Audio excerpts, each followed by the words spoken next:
Sir చెప్తాడు future city అని, కానీ అందరు 4th సిటీ అంటున్నారు, 4 బ్రదర్స్ సిటీ అంటున్నారు, పేపర్లలో వస్తూ ఉన్నాయి, ప్రజల నాడులో వింటా ఉన్నాం.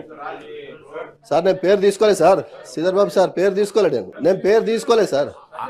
సార్ అసెంబ్లీలో బట్టలిప్పి కొడతా అన్న వాళ్ళకేమో రూల్స్ వర్తించవు, మాకు రూల్స్ హౌస్ లో మాత్రమే హౌజే అధ్యక్ష. బయట హౌస్ గురించి గౌరవప్రదమైన హోదాలో ఉన్న వాళ్ళు బట్టలు కూడా తీసుకొస్తామంటేనేమో అభ్యంతరం ఉండదు, రూల్స్ దానికి అభ్యంతరం ఉండదు అధ్యక్ష. ఎవరి పేరు తీసుకోకుండా మాట్లాడితే అభ్యంతరం ఏంది అధ్యక్ష? వారికో చట్టం మాకో చట్టం అధ్యక్ష. చట్టం అధికార పార్టీ వాళ్ళ చుట్టమైందా అధ్యక్ష?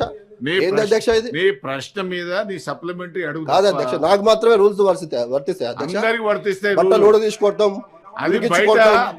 అసెంబ్లీలో అన్నారు అధ్యక్ష, గౌరవ ముఖ్యమంత్రి గారు అసెంబ్లీలో మాట్లాడారు, ఆ మంత్రి గారు అబ్జెక్షన్ చెప్పాలి కదా, ఇక్కడ ఉన్న మంత్రులు అబ్జెక్షన్ చెప్పాలి కదా, ముఖ్యమంత్రి గారు మాట్లాడకూడదు. మీరు సప్లిమెంటరీ నాకేనా చట్టం అధికార పార్టీకి చుట్టమైందా అధ్యక్ష? చేస్తారా? అధ్యక్ష మీ